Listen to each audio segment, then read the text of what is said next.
খুব অল্প উপকরণ দিয়ে বাসায় তৈরি করে ফেললাম ঝুরা লাচ্চা সেমাই। আসসালামু আলাইকুম। হ্যালো বন্ধুরা, ডেইলি কুকিং ব্লগ থেকে আপনাদের সবাইকে স্বাগতম। বাসায় এক প্যাকেট লাচ্চা সেমাই ছিল, তা ভাবলাম সন্ধ্যায় একটি রেসিপি বানিয়ে ফেলি।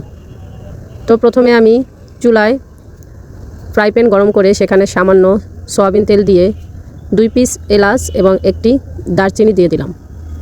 পরে ওটি গরম হওয়ার পরে সেখানে দিয়ে দিলাম ঝুরা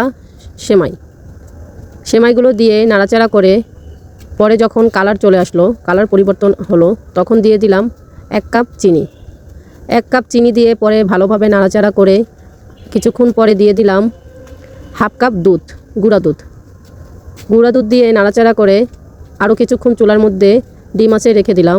নাড়াচাড়া করে পরে উঠানোর আগে চীনাবাদাম দিয়ে পরিবেশন করলাম। আমার ভিডিওটি কেমন লাগছে জানাবেন। আপনিও চাইলে এভাবে নাস্তা হিসাবে ঝুরা লাচ্চা সেমাই বানাতে পারেন। ধন্যবাদ সবাইকে।